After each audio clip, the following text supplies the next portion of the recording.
Mungkin sudah Ibu lihat di lembaran Ibu, sudah dikirim oleh Ibu Fitri. Jadi amalan-amalan yang dicintai oleh Allah yang pertama adalah beribadah kepada Allah, mentauhidkannya dan tidak syirik. Ya. Kemudian birrul walidain, berbakti kepada kedua orang tua. Ridallah fi ridal walidain wa suhtullah fi suhtil walidain. Ibu mohon maaf, saya ingin ingatkan kembali, sungguh celakalah seorang anak yang dipertemukan oleh Allah dengan kedua orang tuanya atau salah satu dari orang tuanya, tetapi si anak tadi tidak masuk surga. Sungguh celakalah seorang anak yang dia dipertemukan oleh Allah dengan kedua orang tuanya, tetapi dia tidak masuk surga. Berarti ini anak durhaka. Masih ingat anak yang durhaka kepada orang tua itu, satu, dicabut ketenangan hidup dan keberkahan hidup. Ini yang kedua malah. Yang pertama, anak yang durhaka kepada orang tua itu, sholatnya, doanya nggak akan diterima oleh Allah.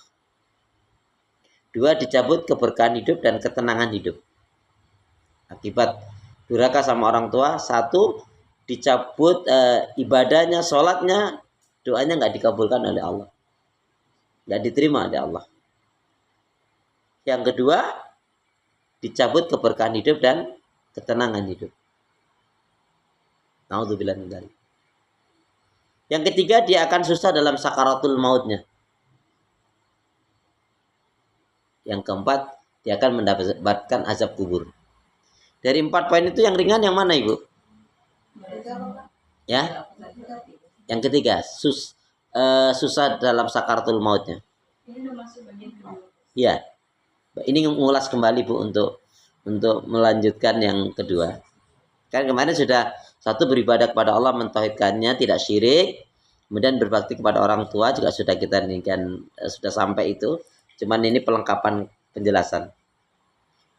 Yang ketiga, amalan yang dicintai oleh Allah adalah yang keempat, mendapatkan azab kubur.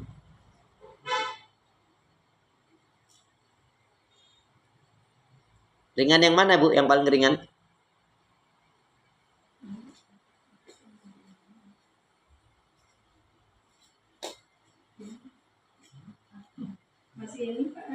Rancu gini. Kemarin kan sudah saya terangkan amalan yang dicintai oleh Allah, satu, beribadah kepada Allah, mentauhidkannya, tidak syirik. Yang kedua, berbakti kepada kedua orang tua. Yang ketiga, mendirikan sholat. Nah, sedikit saya menambahkan keterangan yang bulan lalu walidainnya. Kemudian yang keempat apa, Bu? Sudah atau belum? Ya sabar. Masya Allah. Baik, sekarang yang keempat, Bu Fitri. Ya. Jadi, ya, amalan dicintai oleh Allah yang keempat sekarang adalah ya, membebaskan diri dari yang haram dan riba. Satu, beribadah kepada Allah, mengesahkan mentauhidkannya, tidak syirik. Dua, birrul walidain, bakti kepada orang tua. Yang ketiga, mendirikan sholat. Dan hari ini kita lanjutkan adalah membebaskan diri dari yang haram dan riba. Coba Ibu lihat surat Al-Baqarah yang haramnya, tentang haramnya Al-Baqarah 168-169.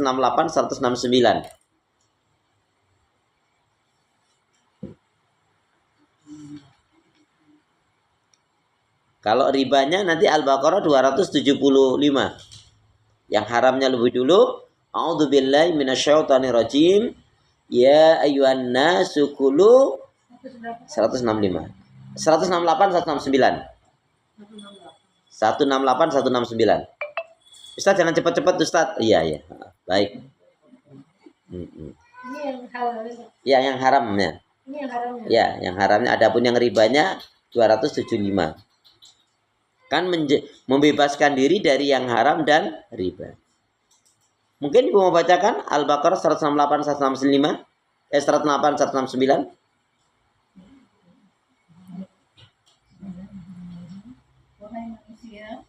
Dari makanan yang halal dan baik yang terdapat di bumi, dan janganlah kamu mengikuti langkah-langkah setan. Sungguh setan itu yang nyata bagimu. Ya ayyuhan nasu kulu mimma fil ardi halalan thayyiba wala tattabi'u khutuwati syaitan innahu lakum aduwwum mubin innama ya'murukum bisu'i wal fahsya wa an taqulu 'alallahi ma la ta'lamun. Hai sekalian manusia, makanlah rezeki yang baik dan halal yang ada di muka bumi dan janganlah kalian mengikuti langkah-langkah bisikan syaitan. Halalan thayyibah loh Bu itu. Jadi makan pun yang halal aja diatur oleh Allah. Kulu wasrabu wala Bu, makan yang halal aja Allah atur. Kulu wasrabu wala Kulu wasrabu wala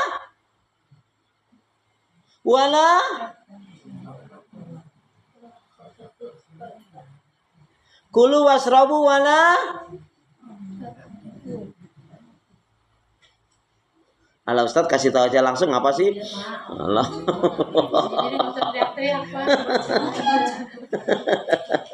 Makan dan minumlah tetapi jangan berlebih-lebih. Bu, yang halal saja diatur. Makanya apa? Kita ini nggak sehat karena mungkin juga salah satunya kita nggak ikutin cara sehat Nabi. Mana Bu Lis? Cara sehat Nabi gimana Bu Lis? Sepertiga untuk makan, sepertiga untuk makanan, sepertiga untuk air, sepertiga lagi untuk nafas. Udara.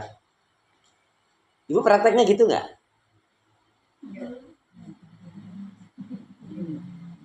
Lebih banyak makannya, minumnya, atau nggak makan nggak minumnya?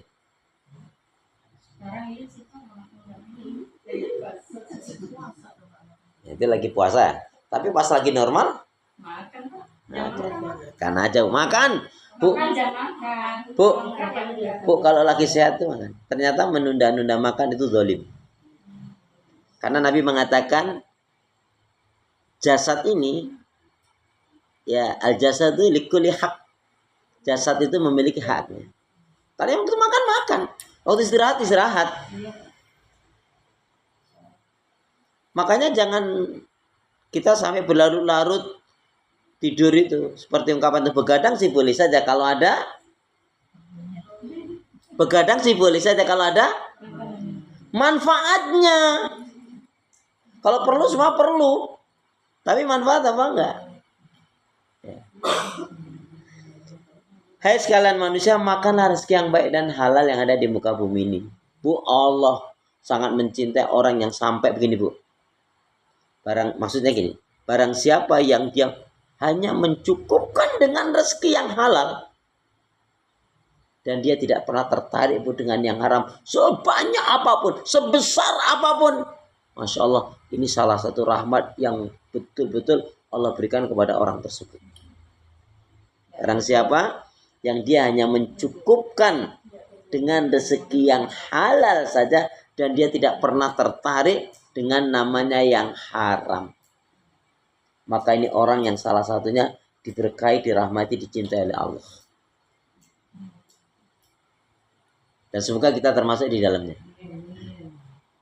Makanya Ibu, lebih baik anaknya kerja di satu tempat, pabrik, PT, kantor, atau apalah namanya, warung, yang gajinya 1 bulan 7 juta halal, lebih baik daripada kerja di satu tempat hanya 2 juta haram lagi. Iya, naudzubillah, mending yang 7 juta halal. Ada? Masya Allah. Bu, artinya apa? Ketika kita bahas ini amalan-amalan dicintai oleh Allah, berarti kita nggak akan dicintai oleh Allah kalau kita tidak melepaskan dari yang haram dan riba. Bu, gimana prinsipnya?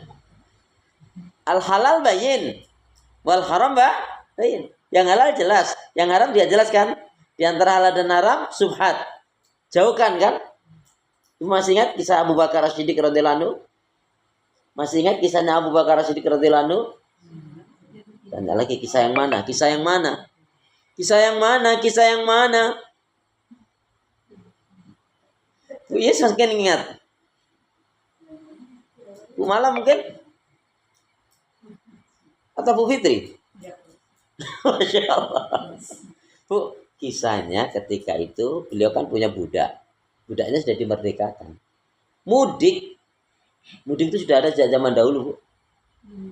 Pulang kampung balik lagi karena beliau itu tetap walaupun budak sudah dimerdekakan masih tetap mau ingin ikut sahabat Abu Bakar. Tapi kata Abu Bakar, status kamu bukan budak lagi loh, status kamu sebagai saudaraku muslim, kamu ikut aku. Beberapa hari dia pulang ke kampung, kemudian balik lagi. Abu Bakar waktu itu belum ada di rumah. Tapi tak lama kemudian Abu Bakar datang. Assalamualaikum warahmatullahi wabarakatuh. Kamu udah balik lagi? Ya Tuhan, saya pokoknya mau berkhidmat. Berkhidmat itu saya mau ikut dengan Anda. Terus dia bawa kurma. Kurma itu Bu nggak ada di kota Madinah. Ini mesti di luar kota Madinah. Kurma itu bagus. Maka Abu Bakar ya makan. Bu ketika lagi makan ini terus keinget, ngomong-ngomong ini kamu dapat kurma ini dari mana? Dia bercerita Bu. Ya kemarin saya waktu pulang, bapak saya itu kan masih dukun. Jadi buka perdukunan dan itu upahnya dapat upah kurma. Begitu dengar itu langsung Bu dilempeh, dimuntahkan. Kemudian dia masukkan telunjuknya, dimuntahkan lagi. Sampai keluar. Ibu apakah hanya sampai di situ? Beliau istighfar berapa kali, langsung pergi ke pasar Madinah. Ada yang mengatakan begitu ya. Beliau beli kurma 1 kilo. Untuk apa? Disedekahkan. Padahal kalau kita astagfirullahaladzim nggak istighfarnya udah cukup kan nggak tahu kan. Tapi begitulah Bu khawatirnya ini sesuatu yang haram. Nah macam mana kita? Karena takut.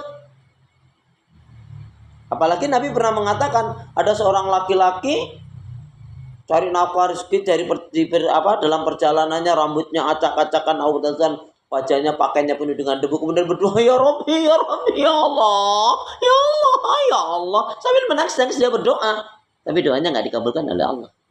Kenapa? Karena yang dimakan haram, yang diminum haram, yang dipakai haram. Alhamdulillah dia suka melakukan perbuatan yang diharamkan oleh Allah.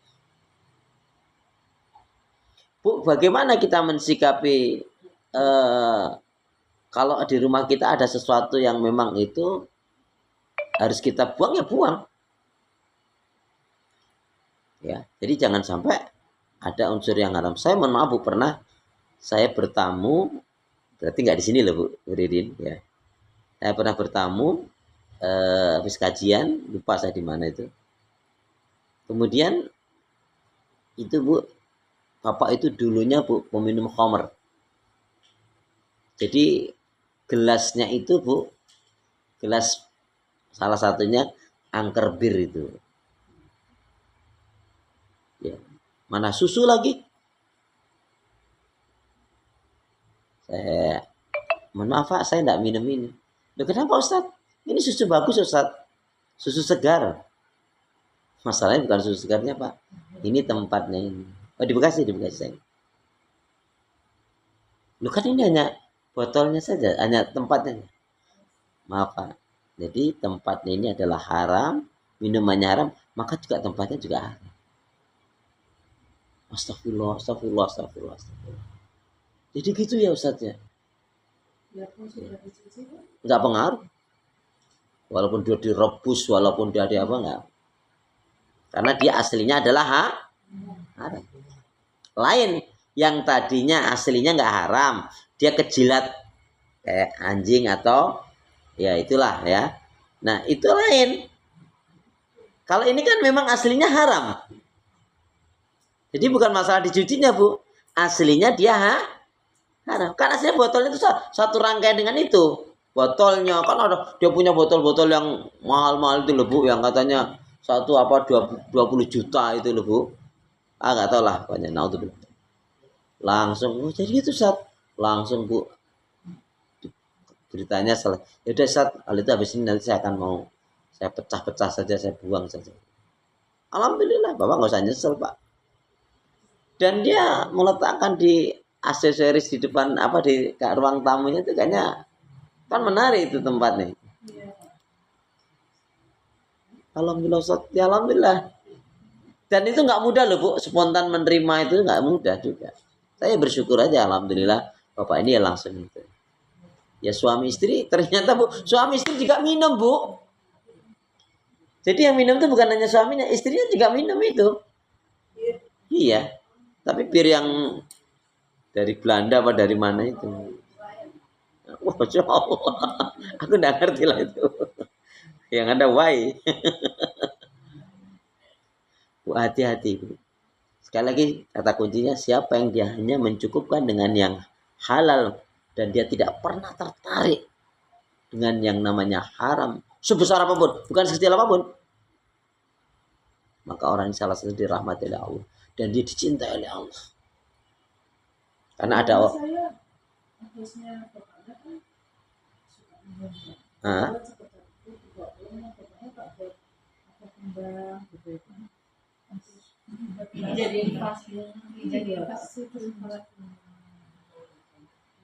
apanya, Bu?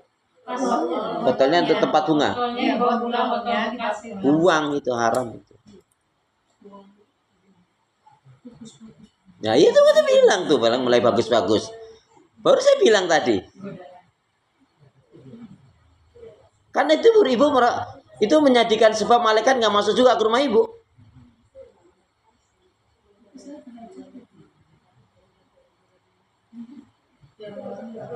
Ya, karena ibu nggak tahu, ya sudah, sekarang udah tahu.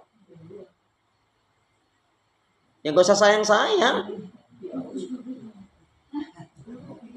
Ya memang bagus, sayang, udah laki apa lagi? Karena itu sesuatu yang haram. Jadi mohon maaf ya, yang haram dan riba itu saya contohkan, saya tanya. Halo, ibu, rendang itu halal nggak? Halo, rendang halal? Ayam bakar? Pepes? Ini jadi makam makanan. Halal apa haram? Haram. Rendang, pepes, ya, kemudian tadi itu ikan, udang, itu semua haram. Kalau mendapatkannya dengan nyolong. Enggak, saya ingin katakan gini, ibu jangan berpikirnya haram itu mesti zatnya, tapi juga cara mendapatkannya. Pernah nggak dulu ibu waktu SMP atau SMA makan gorengan 5 ngakunya 3? Ya alhamdulillah. Loh, anak laki-laki. Anak laki-laki yang begitu, tapi diberikan untuk si perempuan. Dia yang perempuan juga menikmati, ya sama aja. Kalau nggak tahu lain lagi, masa nggak tahu hampir tiap hari? Nah, kalau kita nggak tahu aman, tapi setelah kita pikir-pikir itu meragukan, istighfar. Kalau Abu Bakar tadi, masya Allah, tidak cukup dia hanya istighfar dan itu belum sampai tertelan loh, Bu. Sudah dimuntahkan, sudah kumur-kumur. Kan tidak ada yang haram sebetulnya kan. Istighfarnya cukup, tapi beliau nggak puas. Makanya apa? Beliau beli kurma, yang kemudian apa? Disedekahkan, Bu. Coba ini kan masya Allah ya. Karena ngeri banget dengan yang haram. Karena Allah mencintai orang yang melepaskan, membebaskan diri dari yang haram dan riba. Soalnya itu saya suka lihat orang tua itu makan lengkeng, anggur, anaknya dikasih. Padahal kan itu enggak. Itu haram itu. Itu jadi haram. Ya haram. Makanya tadi, Bu, yang saya contohkan kan ekstrim. Rendang, pepes, ikan, udang. Ibu mesti akan katakan halal. Tapi kan zatnya.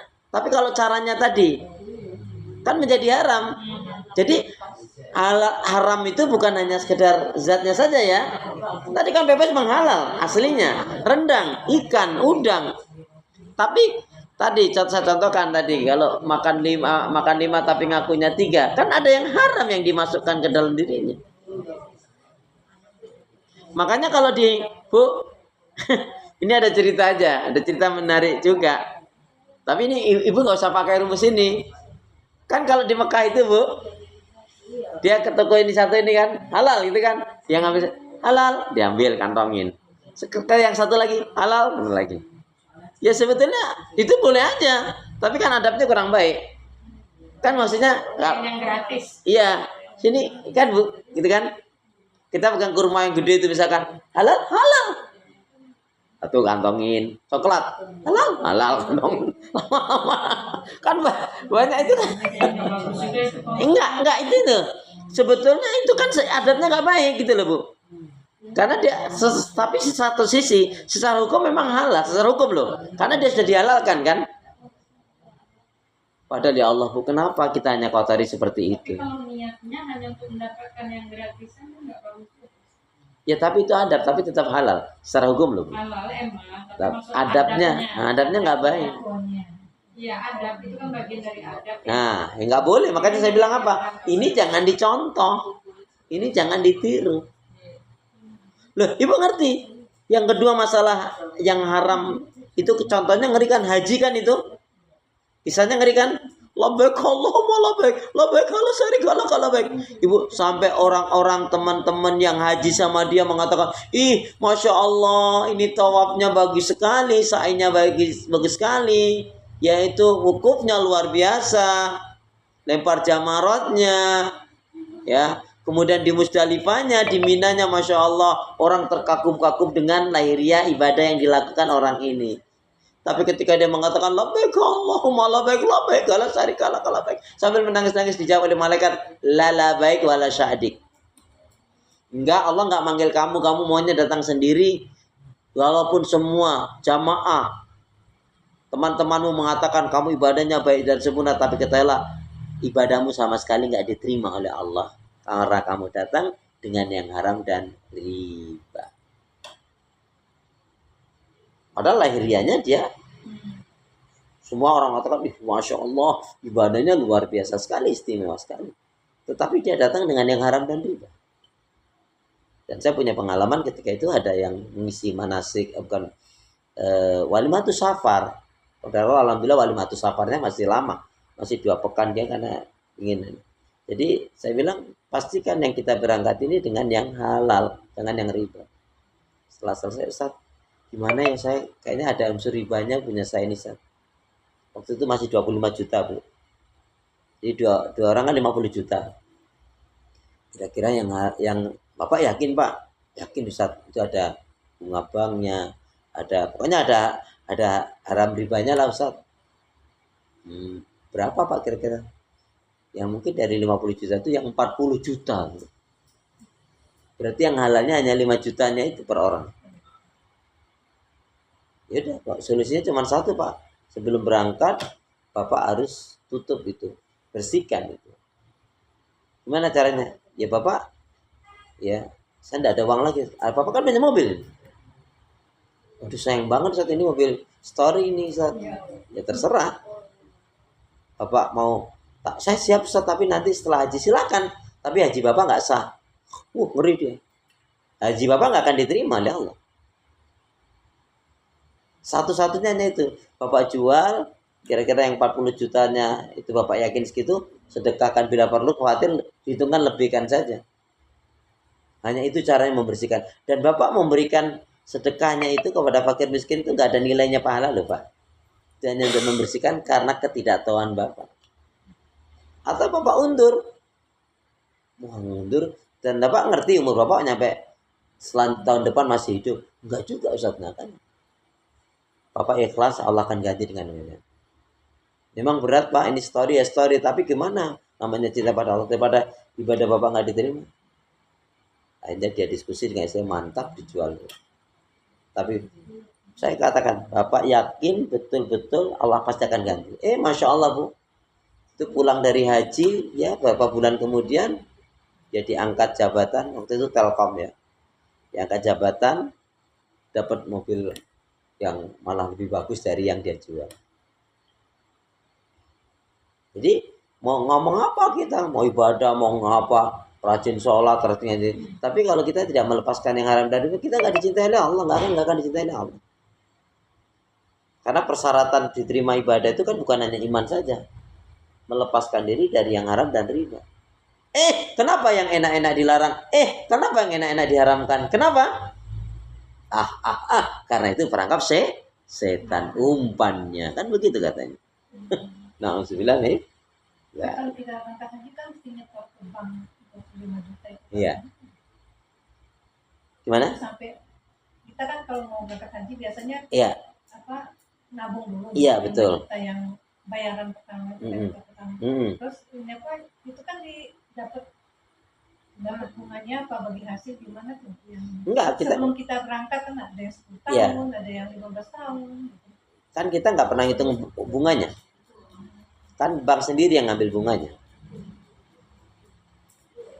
Jadi Bu, kalau syariah di Indonesia ini memang kadang-kadang dicurigai juga. Ya kan nggak ada bunganya. Jadi keuntungannya diambil mereka. Atau mereka sekarang dengan mudharabah bagi hasil itu.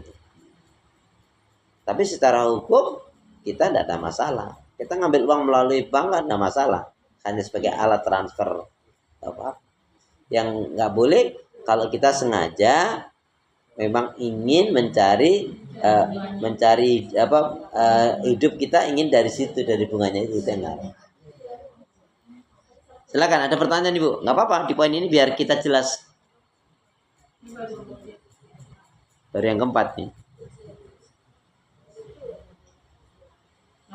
Ya, yang kelima. Apa amalan yang sangat dicintai oleh Allah? Yang kelima, as-sidqu.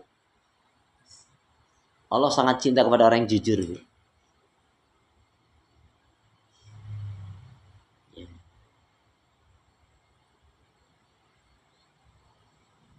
Coba Ibu lihat Al-Baqarah At-Taubah 100 ya, 119. Asyidku At-Taubah surat 9.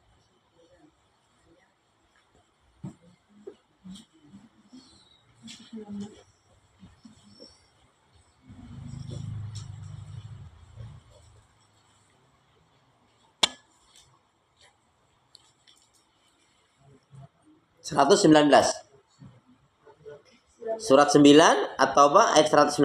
Ya, Bu Mala. Wahai orang-orang yang beriman, bertakwalah kepada Allah dan bersamalah kamu dengan orang-orang yang jujur. Ayatnya jujur itu dikatakan benar. Shodikun itu orang yang jujur. Alaikum bisidqi, kata Nabi.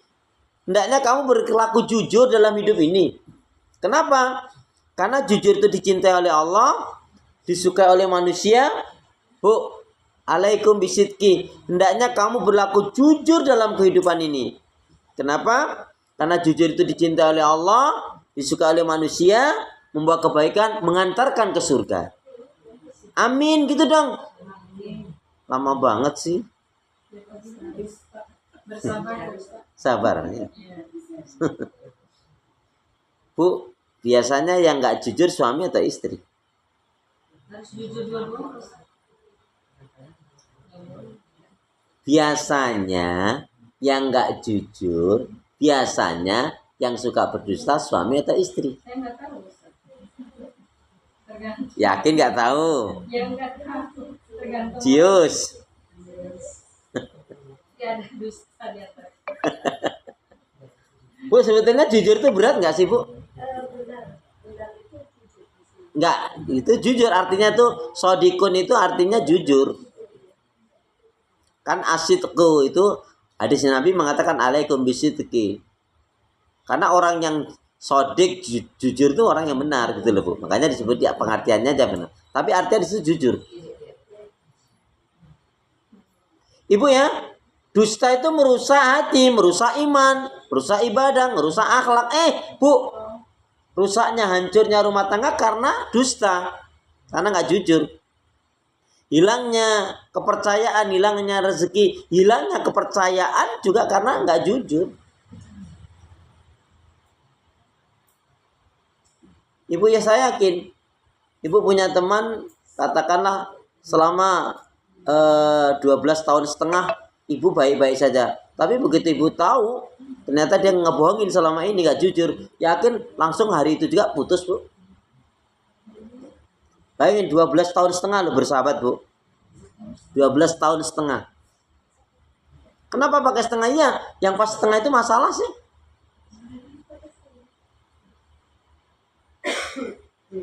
Sekali nggak jujur dah. Loh, Ustadz yang belum lama ini nggak jujur itu Bu, bayangin Bu, 31 jamaahnya, jamaah umroh nggak berangkat, 29 jamaah, 31 juta loh Bu umroh. Nggak berangkat, malah dia berangkat sama anak cucunya itu, yang viral kemudian ya dia masuk penjara aja. Tapi kan kasihan, kedoknya umroh. Gimana nggak tertarik Bu? Yang haji kalau nih, yang haji itu Bu sudah dibawa jamaahnya sampai Malaysia. Senang di rumah, di hotel, wah menarik, kita transit dulu. Habis itu ternyata di hari pertama senang makan enak. Hari kedua masih hari ketiga hilang dia. Entah sampai kemana sekarang itu. Coba. Kan ngeri kita Bu ya. Sudah jelas membawa nama agama,